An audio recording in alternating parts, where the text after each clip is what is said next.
আহ আজানের জবাব দেওয়ার বিষয়টা নিয়ে আলেমদের মধ্যে অর্থাৎ আজানের জবাব দেওয়ার ফজিলতের বিষয়টা নিয়ে আলেমদের মধ্যে দ্বিমত রয়েছে। দ্বিমত মানে হচ্ছে দুই ধরনের মত আছে। কোন কোন আলেম এটাকে ওয়াজিব বলেছেন, আবার কোন কোন আলিম এটাকে সুন্নাত বলেছেন। তবে আবার কেউ কেউ সুন্নাতে মুআক্কাদাও বলেছেন। তা সব থেকে বেশি শক্তিশালী যে মতামত সেটা হলো এটাকে সুন্নাত বলা হয়েছে, এটাই বেশি শক্তিশালী। তবে ফজিলতের দিক, ফজিলত থেকে যেটা আমরা বুঝি সেটা হলো আজানের জবাব দেয়া খুবই গুরুত্বপূর্ণ একটা কাজ। তবে এটা সুন্নাতে মুআক্কাদা নয়। শুধু মানের দিক থেকে এটা ওয়াজিবের সমান। মানের দিক থেকে এটা কি ওয়াজিবের সমান। তার মানে হচ্ছে বুঝতে হবে যে আজানের জবাব দেওয়ার ফজিলত কত বেশি। অর্থাৎ মানের দিক থেকে ওয়াজিব, আর ফজিলতের দিক থেকে হলো সুন্নাহ। আবার কেউ কেউ বলেছেন এটা বিভিন্ন ভাবেই বলেছে, সুন্নাতে মুআক্কাদাও কেউ কেউ বলেছেন। তা ফজিলত আমরা যেটা জানি সেটা হলো যে যে ব্যক্তি আন্তরিক বিশ্বাসের সাথে, অর্থাৎ আন্তরিকতার সাথে, বিশ্বাসের সাথে, অর্থাৎ এই ফজিলতটাকে যে বিশ্বাস করে, সে বিশ্বাসের সাথে যদি কেউ মুয়াজ্জিনের আজানের সাথে সাথে জবাব দেয়, তাহলে কোন কোন হাদিসে আছে যে এটা তার জান্নাত ওয়াজিব হয়ে যায়। কোন কোন জায়গায় আছে যে তার গুনাহ মাফ করে দেয়া হয়। কোন কোন জায়গায় এমনও হাদিস আছে যে তার শাফাত লাভ করে সে।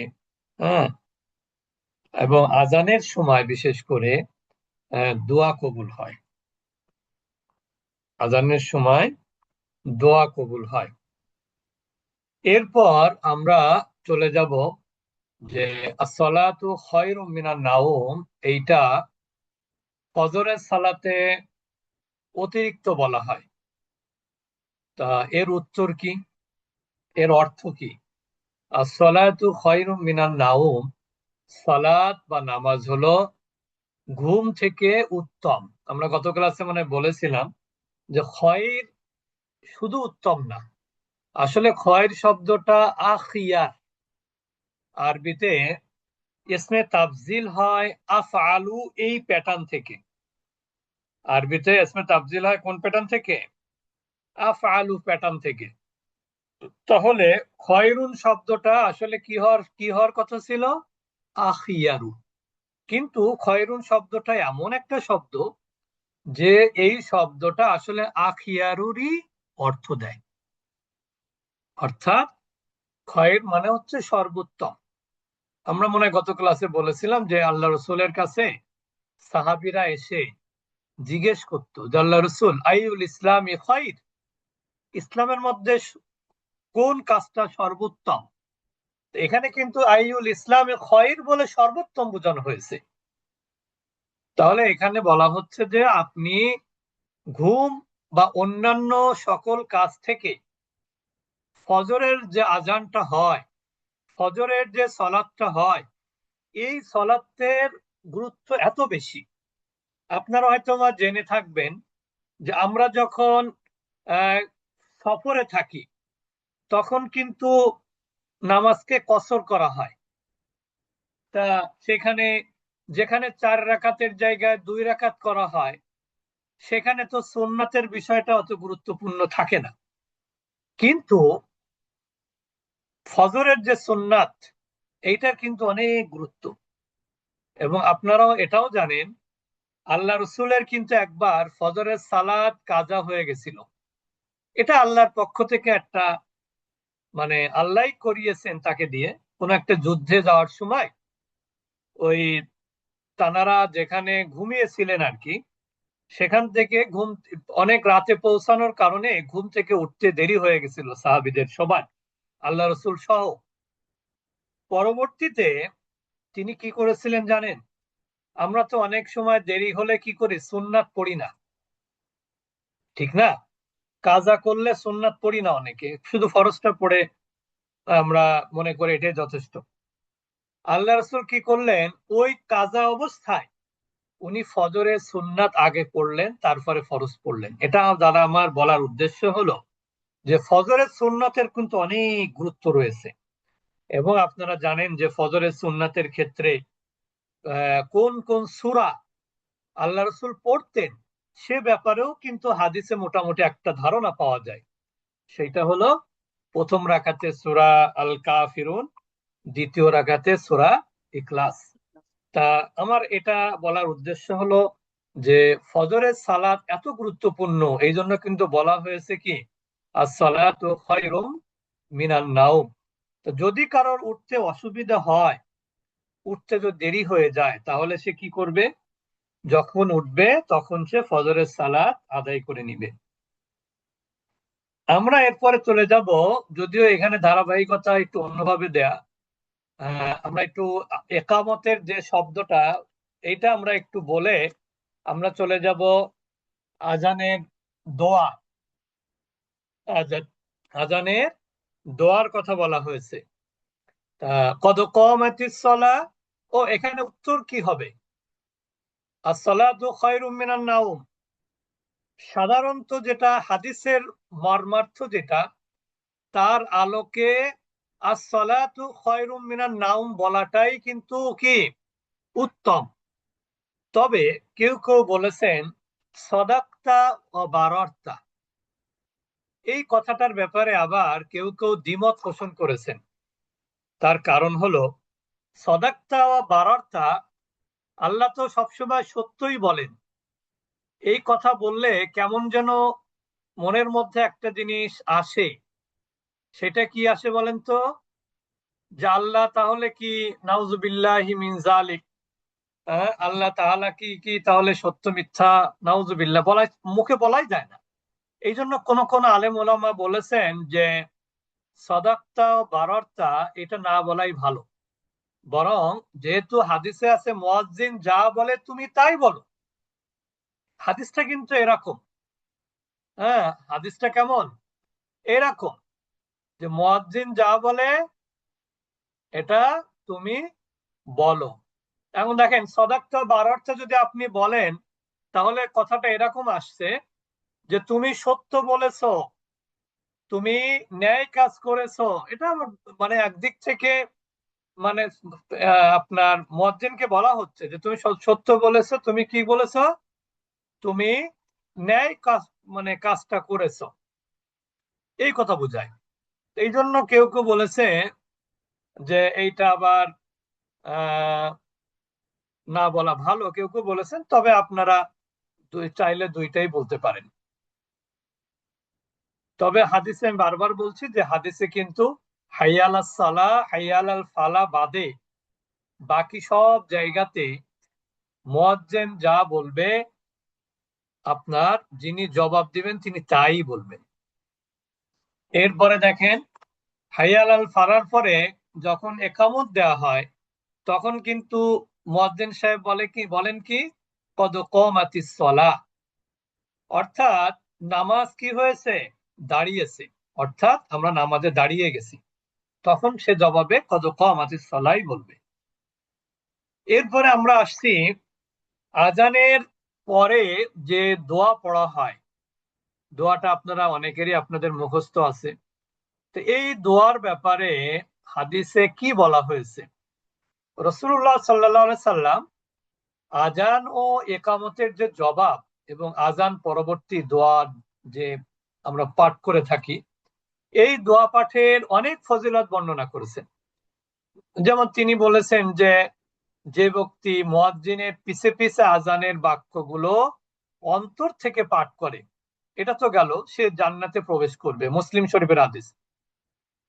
আবার আরেকটা হাদিসে বলা হয়েছে যে তিনি ইরশাদ করেন, যখন তোমরা আজান শুনবে তখন মুয়াজ্জিন যা বলে তদ্রূপ বলো। এরপর তুমি কি করো? আমার উপর দরুদ পাঠ করো। এটা কিন্তু হাদিসের অংশ। কারণ কি? কারণ যে আমার উপর দরুদ পাঠ করে, আল্লাহ তার উপর 10 বার রহমত বর্ষণ করে। ভালো করে খেয়াল করবেন। আপনি আজানের জবাব দিলেন, তারপর আপনার কাজ কি? সরাসরি দোয়া না, কিন্তু এটা না। আপনি কি পড়বেন? এরপরে আমার উপরে দরুদ পাঠ করো, কারণ আল্লাহ রসুল বলছেন যে আমার উপরে দরুদ পাঠ করে তার কি হবে? আল্লাহ তার উপরে 10 বার রহমত বর্ষণ করবেন। দেখেন, আল্লাহ রহমতের আমরা কাঙ্গাল। আল্লাহ রহমত যদি না থাকে, আমি আপনি কিন্তু আমাদের স্বাভাবিক কাজকর্ম আমরা করতে পারবো না। এই জন্য আজান শোনার পর, জবাব দেওয়ার পর আপনাকে কি করতে হবে? দরুদ পাঠ করতে হবে একবার। তাহলে আল্লাহ তাআলা কি করবেন? আমার আপনার উপরে 10 বার রহমত বর্ষণ করবেন। এটা শুধু ওই সময় না, আপনি গতকাল চলে গেছে শুক্রবার, জুমার দিন, জুমার দিনের দরুদের বিশেষ ফজিলত আছে। আপনি সারাদিন দরুদ পাঠ করবেন, কোনো সমস্যা নেই। অনেকে কিন্তু করে যে 100 বার, 50 বার, 10 বার। অনেকে এটাকে আমল হিসেবে রেগুলার করে থাকেন। আল্লাহর রসূল, আল্লাহর কাছে হচ্ছে সেই আমল সব থেকে পছন্দনীয়, যে আমল অল্প হলেও যে আমলটা রেগুলার করা হয়। তা আমরা দরুদটাকে আমরা রেগুলার আমলের মধ্যে নিয়ে আসতে পারি। আপনি চিন্তা করেন, আজকে 5 বার পড়লেন, কালকে একবার বাড়ালেন, তারপরের দিন আরেকবার বাড়ালেন, তারপরের দিন আরেকবার বাড়ালেন। এইভাবে বাড়াতে বাড়াতে বাড়াতে একসময় দেখবেন আপনার পক্ষে 100 বার দরুদ পাঠ করাটা কোনো ব্যাপারই না। এখন দরুদ তো অনেক বড় দরুদও আছে, ছোট দরুদও আছে। আপনি বড় দরুদ পাঠ পাঠ করতে পারলে ভালো, যেটা আমরা সালাতে আদায় পড়ি। আপনি সেটা না পারলে ছোট ছোট দরুদ আছে, সেগুলো আপনি আমি তেলাওয়াত, সেগুলো আমরা পড়তে পারি। তাহলে আল্লাহ তাআলা আমাদের উপর কি করবেন? 10 বার রহমত নাজিল করবেন। তারপর আমার জন্য আল্লাহর নিকট ওয়াসিলা চাও, অর্থাৎ এই যে আজানের দোয়া পড়ো। তাহলে দরুদ পাঠের পরে কি করতে হবে? এটি সুন্নাহ পদ্ধতি, যে দরুদ পাঠের পর আমার জন্য আল্লাহর কাছে ওসিলা চাও। এখানে বলা হচ্ছে যে ব্যক্তি আমার জন্য ওসিলা চাইবে, ভালো করে শুনবেন, যে ব্যক্তি আমার জন্য ওয়াসিলা চাইবে তার জন্য আমার শাফাআত ওয়াজিব হবে। আবারও বলছি, যে ব্যক্তি আমার জন্য কি চাইবে? ওয়াসিলা চাইবে, তার জন্য আমার শাফাআত ওয়াজিব হবে। তিনি আরো বলেন, যে ব্যক্তি মুয়াজ্জিনের আযান শুনে বলবে আশহাদু আল্লা ইলাহা, যে অনেক বড় একটা দোয়া আছে, এটা আমার আপনার পক্ষে একটু কঠিন হয়ে যায়, কঠিনটা আমাদের দরকার নেই। এখানে সেখানেও বলা হয়েছে যে আল্লাহ তাআলা তার সমস্ত গুনাহ মাফ করে দিবেন।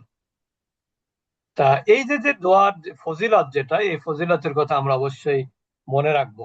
এরপর ওমর রাদিয়াল্লাহু তাআলা আনহু থেকে একটা হাদিস আছে। এক ব্যক্তি রাসূলুল্লাহ সাল্লাল্লাহু আলাইহি সাল্লামকে বললেন যে আল্লাহ রাসূল, মুয়াজ্জিনরা তো আমাদের উপর ফজিলত প্রাপ্ত হচ্ছে। ভালো করে জিনিসটা বুঝতে হবে, মুয়াজ্জিনরা আমাদের উপর কি হচ্ছে? ফজিলত প্রাপ্ত হচ্ছে। অর্থাৎ আমরা কিভাবে তাদের উপর সমান সওয়াব পাবো? কারণ মুয়াজ্জিন তো আজান দিচ্ছে, তারপরে আবার কি আজান শেষে দরুদ পাঠ করছে, তারপরে আবার আল্লাহুম্মা রাব্বা হাযিহি দাওয়াতি তাম্মা, এই দোয়া পাঠ করছে। তাহলে এটা আমরা কিভাবে মানে সমান সওয়াব প্রাপ্ত হব? তখন তিনি বললেন, ভালো করে খেয়াল করবেন কিন্তু এই কথাটা। তখন তিনি বললেন, কি বললেন?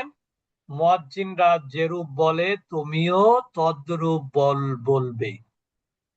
অতঃপর যখন আজান শেষ করবে, তখন আল্লাহর নিকট প্রার্থনা করলে তুমিও তদ্রূপ সওয়াব প্রাপ্ত হবে।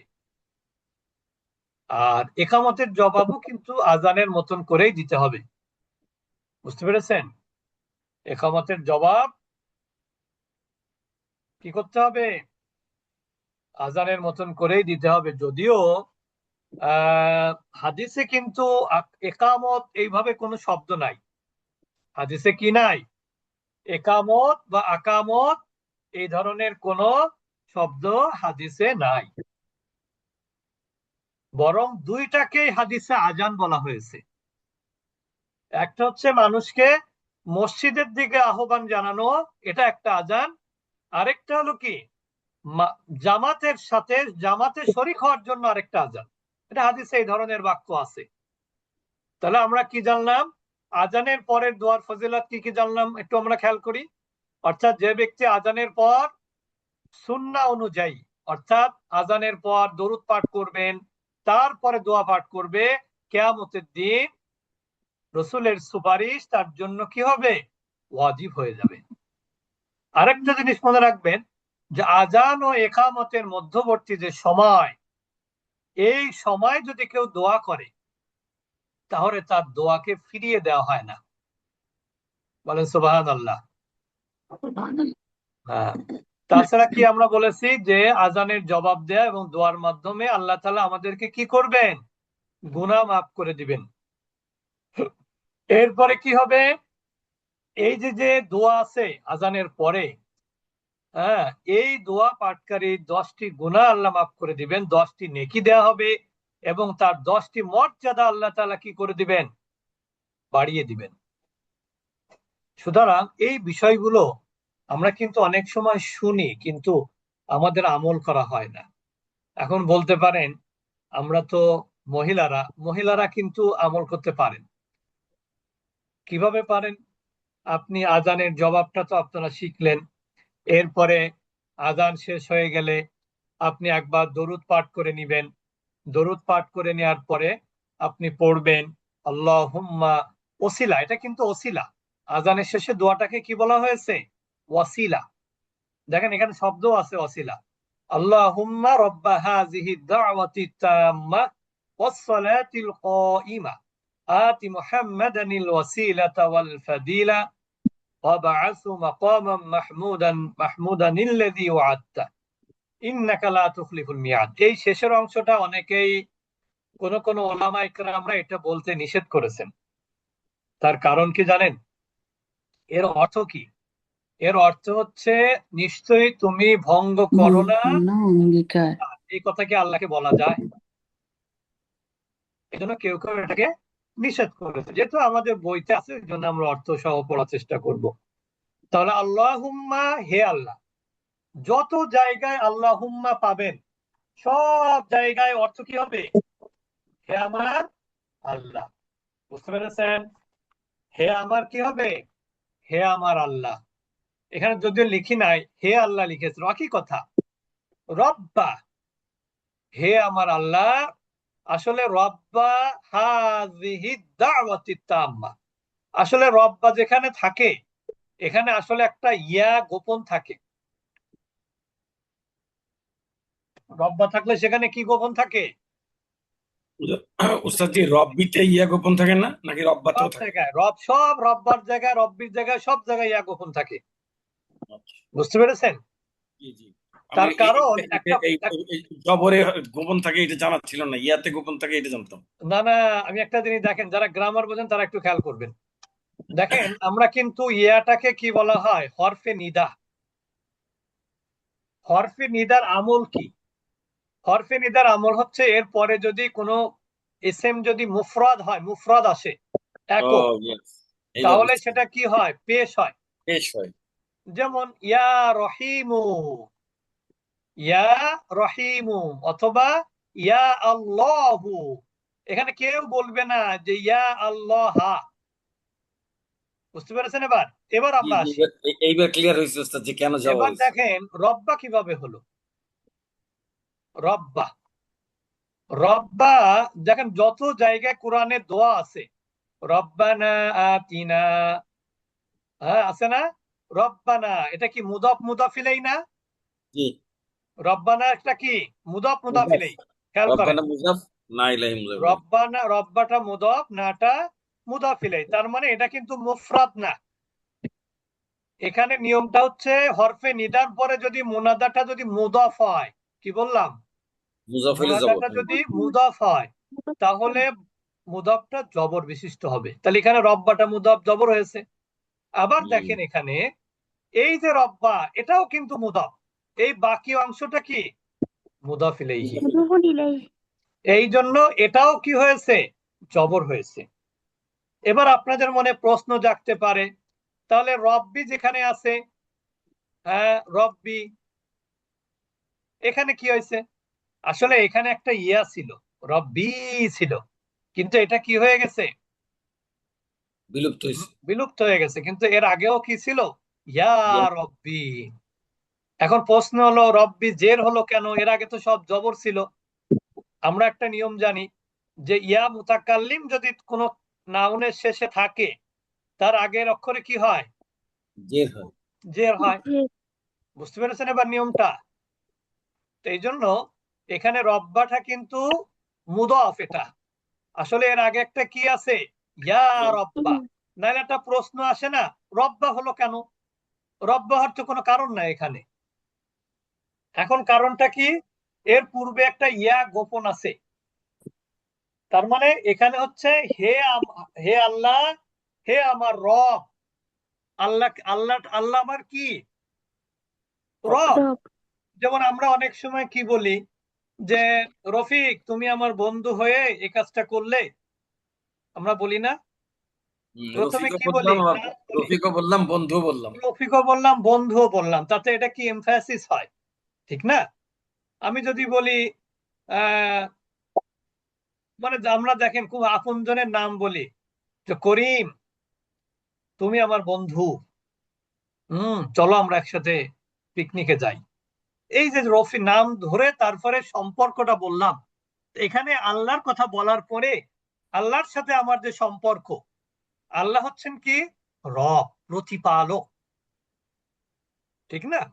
তা রব্বা হাযিহি দাওয়াতি, হাযিহি এটা মানে এই, ফেমিনিন। কেন ফেমিনিন হয়েছে? আর দাওয়াতি। দাওয়াত শব্দটা ফেমিনিন, সেজন্য। আত্মাম্মা, এই দুইটা কিন্তু যারা গ্রামার বোঝেন তাদের জন্য একটু বলছি, তাদেরকে না বললে একটু একটু ফাঁকি ঝুঁকি হয়ে যায়। মাওসুফ এইটা সিফাত। এটা মাউসুফ আর এটা কি? সিফাত। সিফাত। এই জন্য দেখেন এই দুইটার মধ্যে চারটা মিল আছে। গানি, জি এ এন আই। যারা বোঝেন না তারা একটু শোনেন, অসুবিধা নাই, এটা খুব বেশি সময় আমি ব্যয় করব না। যেতে কি হবে? জেন্ডার, এতে জেন্ডার। আর্টিকেল, এনতে নাম্বার, আইতে এরাব। সব মিল আছে। দেখেন জেন্ডারগত মিল দুইটাই ফেমিনিন, আর্টিকেলগত মিল দুইটাই আলিফ লাম ডেফিনিট, নাম্বারগত মিল দুইটাই সিঙ্গুলার। কারণ এই ফেমিনিনের প্লুরাল হলে কি হয়? আলিফ মাদ শেষে লম্বাতা, তাহলে এটা সিঙ্গুলার দুইটাই। আর এরাব দুইটা শেষে দেখেন জের আছে, ঠিক না? তাহলে হে আমার রব, কিসের রব? এই পরিপূর্ণ আহ্বানের রব। বুঝতে পেরেছেন এবার কেন মুদাফ হয়েছে? এবার বুঝেছেন? এটা হচ্ছে ইসমে ইশারা। আর এই দুইটা কি? মুশারুন ইলাইহি হয়ে তারপরে কি হয়েছে? রব্বা মুদাফ ইলাইহি। মুনাদা। তো যাই হোক, এখানে গ্রামারে বেশি বলা যাবে না। আমরা এরপরে কি হলো তাহলে? এই হে আল্লাহ, এই পরিপূর্ণ আহ্বান, হ্যাঁ, এই পরিপূর্ণ আহ্বানের মালিক কে? প্রতিপালক কে? আল্লাহ। আল্লাহ। ওয়াসসালাতিল কাইমা, ওয়াসসালাতিল কাইমা। দেখেন এখানেও কি হয়েছে? সালাত আল কাইমা, প্রতিষ্ঠিত। কাইম মানে কি? প্রতিষ্ঠা করা, কায়েম করা। আকিমুস সালাহ, ওইটা কি? সালাত কায়েম করা, সেখান থেকে কায়েমা। কাইমা, আস-সালাতিল কাইমা, প্রতিষ্ঠিত সালাত।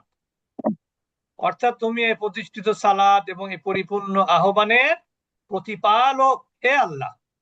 তুমি কি করো এখন? আতি, দান করো।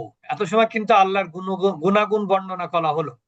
যেমন আমরা কি করি, যদি আমাদের প্রোগ্রামে প্রধানমন্ত্রী যদি আসে কোথাও, বা যদি কোনো মন্ত্রী আসে, তখন আমরা কি বলি? এখন আপনাদের সামনে বক্তব্য রাখবেন গণপ্রজাতন্ত্রী বাংলাদেশ সরকারের মাননীয় ডাক ও টেলিযোগাযোগ মন্ত্রণালয়ের দায়িত্বপ্রাপ্ত মন্ত্রী, জনদরদি, যশোর বা খুলনা এত আসনের, এরকম বলি না? এগুলো হচ্ছে কি? তার গুণ বর্ণনা করা। আপনি যখন কারো কাছে কোনো কিছু চাইবেন, এটা আল্লাহ শিখিয়ে দিয়েছেন, তখন তার কি করতে হবে? আগে তার গুণাগুণ বর্ণনা করতে হবে, এরপর বলতে হবে যেমন সূরা ফাতিহার কথা ভাবেন। সূরা ফাতিহা কিন্তু তাই করা হয়েছে, আল্লাহর প্রশংসা করা হয়েছে প্রথম দিকে। তারপরে কি বলা হচ্ছে এবার? আতি, দান করুন। কাকে দান করবে? মুহাম্মাদকে, মুহাম্মাদান। আল ওসিলা, ওসিলা দান করুন। ওয়াল ফাজিলা, ফজিলত দান করুন। এটা কিন্তু আল্লাহ রসুল শিখাই দিছে। ওই একটু আগে হাদিস বললাম না, আল্লাহ রসুল কি বলেছেন? যে আজান শেষ হলে তোমরা আমার শানে দরুদ পাঠ করো, তারপরে ওসিলার জন্য দোয়া করো, বলা হয়েছে না? আমরা একটু আগে বলেছি কিন্তু। তাহলে দেখেন আমরা যা বলেছি এই দোয়ার মধ্যে কি সেগুলো মিলতেছে কিনা? জি। হুম, মিলে যাচ্ছে কিন্তু। তাহলে অল ফাদিলা, ওসিলাতা ওয়াল ফাদিলা ওয়া বাআসহু, এখানে কিন্তু সব কার জন্য দোয়া করা হচ্ছে? মুহাম্মাদের জন্য। এখন আপনি প্রশ্ন করতে পারেন যে আমরা দোয়া করতেছি মুহাম্মাদের জন্য, এর বেনিফিট আমরা কিভাবে পাবো? মুহাম্মদ সাল্লাল্লাহু আলাইহি সাল্লামের জন্য যে দোয়া করে সেটা তার প্রয়োজন নাই। এই দোয়াটা মুহাম্মাদের কি প্রয়োজন আছে যে আপনি না, তার না। জন্য ফজিলত ওসিলা জন্য দোয়া করবেন? আপনি তাকে আবার একটু পরের অর্থটুকু বুঝলে আরো বুঝবেন। ওয়াবাআসহু, তাকে প্রেরণ করুন, মাকামান, স্থানে, মাহমুদা, প্রশংসিত স্থানে। এখন বলেন, আল্লাহ কি আপনার এই দোয়ার অপেক্ষায় আছে যে মুহাম্মাদের জন্য আপনি দোয়া করবেন প্রশংসিত স্থানের জন্য, ফজিলতের জন্য, আর আল্লাহ সেই অপেক্ষায় থাকবেন? মুহাম্মাদের জন্য কি সেই অপেক্ষা আল্লাহ থাকেন? না স্যার। থাকে না কিন্তু। কিন্তু হাদিসে কি আছে? হাদিসে আছে অন্যের জন্য, সে মোহাম্মদ সাল্লাল্লাহু আলাইহি সাল্লাম হোক বা আরেক জন্য হোক, মোহাম্মদ সাল্লাল্লাহু আলাইহি সাল্লামের ব্যাপারটা একটু এক্সেপশনাল। কিন্তু আপনি যদি এখন আমাদের ফিরোজা আপার জন্য দোয়া করেন, আমাদের আসমা আলম আপা, ওনার হাজবেন্ড অসুস্থ, হসপিটালে ভর্তি আছেন, আপনি যদি তার জন্য দোয়া করেন, সবাই আমরা দোয়া করি তার জন্য, যদি আপনি তার জন্য দোয়া করেন, আপনার কিন্তু কোনো কি হবে না, ক্ষতি হবে না। তাহলে আপনার কি হবে? আপনার লাভ হবে। কি লাভ হবে? আল্লাহ রসুলের হাদিস, কেউ যদি কারো কোনো আল্লাহর মুসলিম বান্দার জন্য দোয়া করে, তার কল্যাণ যদি চায়, আপনার এই চাওয়ায় তার কল্যাণ হোক বা না হোক, আপনি যে তার জন্য কল্যাণে দোয়া করলেন, আল্লাহ তাআলা আপনাকে কি দান করবেন? কল্যাণ দান করবেন। আপনার এই দোয়ার জন্য তার কোনো কি হয়নি, কোনো উন্নত হয়নি, তার চিকিৎসা যে অবস্থা ছিল সে অবস্থায় আছে, তার কোনো ইমপ্রুভমেন্ট হয়নি শারীরিক, কিন্তু আপনি যে তার জন্য দোয়া করলেন, এর জন্য এটা ফিরে আসবে আপনার দিকে। এই কল্যাণটা কার দিকে ফিরে আসবে? জি, জি। আপনার দিকে, তার কল্যাণ হোক বা না হোক। তো এখন আপনি মোহাম্মদের জন্য দোয়া করলে তো আরো বড় দায়িত্ব মোহাম্মদের। কি দায়িত্ব? আপনার জন্য সুপারিশ করা, ঠিক না? এবং আপনারা তো জানেন যে আল্লাহ রসুলের কাছে আমরা যে দরুদ পাঠ করি, মানে দরুদ পাঠ করি, এই দরুদের মেসেজ যে অমুক তাদাব্বুরুল কোরআন একাডেমির অমুক ছাত্রী, তার বাবার নাম এই, সে কি করেছে? আপনার শানে দরুদ পাঠ করেছে। এই মেসেজটা পৌঁছানোর জন্য আল্লাহ তাআলা এক শ্রেণীর ফেরেশতাদেরকে কি করেছেন? নির্ধারণ করে রেখেছেন। তাহলে তার ফজিলত বরকত চিন্তা করেন। তাহলে আপনি তার জন্য দোয়া করছেন, তাহলে আপনি তার অনেক বেশি বেনিফিটেড হবেন এই দোয়ার ওসিলায়। আল্লাযী ওয়া'আদতা, যার ওয়াদা তুমি করেছো। এইটুকু কেউ কেউ বলেন যে এইটুকু পড়লেই যথেষ্ট। আর অতিরিক্ত যেটা পড়া হয়, ইন্নাকা লা তুখলিফুল মিআদ, নিশ্চয় আপনি। এই কা, আপনারা যারা গ্রামার পড়েছেন তারা জানেন কা মানে হচ্ছে কি? তোমার। কা মানে কি? তোমার। তোমার। তোমার। অথবা কা মানে হলো তোমাকে। তোমাকে। কিন্তু মনে রাখবেন, আমরা একটা নিয়ম জানি, ইন্না আন্না কা আন্না লাকিন্না লাইতা লাল। লাআল্লা, এগুলোকে বলা হয় হরুফে মুশাব্বাহা বিল ফেল, ফেল। অর্থাৎ সিস্টার অফ ইন্না। এদেরকে কি বলা হয় একত্রে? সিস্টার্স অফ ইন্না, অর্থাৎ এরা সবাই ইন্নার বোন। তো এইগুলোর পরে যখন দমিরে মুত্তাসিল, আমরা সবাই তো জানি দমির দুই প্রকার, একটা মুত্তাসিল আর একটা কি? মুনফাসিল। মুনফাসিল। মুত্তাসিল কোনগুলো বলেন তো? হু, হুমা হুম, হা হুমা হুন্না, কা কুমা কুম, কি কুমা কুন্না, ইনা, এগুলো মুত্তাসিল মানে অ্যাটাচ প্রোনাউন। আর মুনফাসিল কোনগুলো? হুয়া হুমা হুম, হিয়া হুমা হুন্না, আনতা আনতুমা আনতুম, আনতি আনতুমা আনতুন্না, আনা নাহনু।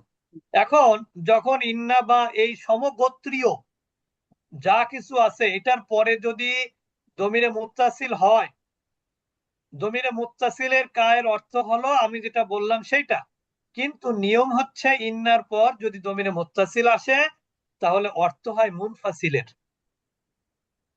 কি বললাম? হরফে মুসাব্বা বিল ফেলের যেগুলো বোন আছে, এই বোনদের সাথে যদি কোনো অ্যাটাচ প্রোনাউন যুক্ত হয়, অ্যাটাচ প্রোনাউন মানে যুক্ত সর্বনাম যদি আসে, যুক্ত বলাটা ঠিক না, যদি আসে তাহলে ওইটা কিসের অর্থ দিবে? ডিটাচ প্রোনাউনের। অর্থাৎ যেমন আমি ইংরেজিতে যারা ভালো বোঝেন তাদের জন্য বলি, যেমন আপনি যদি বলেন হিজ, হিজটা অ্যাটাচ না ডিটাচ? অ্যাটাচ। এটা ডিটাচ কি? হি। বুঝতে পেরেছেন? এই যে হি, তাহলে অর্থ হবে কিন্তু হি এর, হিজ এর অর্থ হবে না। কখন? যখন ইন্না আন্না এইগুলোর সাথে এই সর্বনাম যখন যুক্ত হবে। তা ইন্নাকা মানে কি? নিশ্চয় তুমি। তাহলে ইন্নাহু মানে কি? নিশ্চয় সে। তাহলে ইন্নাকুম মানে কি? নিশ্চয় নিশ্চয় তোমরা। তোমরা। বুঝতে পেরেছেন এবার? লা তুখলিফুল মিআদ মানে ভঙ্গ করো না, আসলে ভঙ্গ করা না, তুখলিফু শব্দের অর্থ বিপরীত করা। খেলাপ, খেলাপ বলে না, খেলাপ মানে কি? বিপরীত। অঙ্গীকার অস্বীকার। হ্যাঁ, বুঝতে পেরেছেন? লা তুখলিফু কি করেন না? ভঙ্গ করে না বা বিপরীত করেন না। আল মিআদ মানে অঙ্গীকার যা করেছেন তার। অর্থাৎ আল্লাহ যা অঙ্গীকার করেছেন তার বান্দার জন্য, এই অঙ্গীকার আল্লাহ তাআলা কখনোই কি করেন না? খেলাপ করেন না। খেলাপ করেন না বা বিপরীত করেন না, সেটা ভঙ্গ করেন না। ভঙ্গটা হচ্ছে রূপক অর্থে। বুঝতে পেরেছেন? তা আমরা মোটামুটি আজানের পরে কি নিয়ম, আমরা আবারও বলছি, আজানের জবাব দিবেন, আজানের জবাব শেষে দরুদ পাঠ করবেন, সেটা যে কোনো দরুদই পাঠ করতে পারেন, এটা সুন্নাহ। এরপরে কি করতে হবে? এই দোয়াটা পাঠ স্যার করবেন। দরুদটা কয়বার পাঠ করব? একবার একবার একবার একবার। তাহলে এই দরুদ পাঠ করে এই দোয়া পড়লে আল্লাহ তাআলার যে রাসূল যে ফজিলতের কথা বলেছেন, এই ফজিলত ইনশাআল্লাহ আমরা লাভ করতে পারবো। তা আল্লাহ তাআলা আমাদের সবাইকে তৌফিক দান করেন, আমরা ধীরে ধীরে আগাচ্ছি, কেউ যেন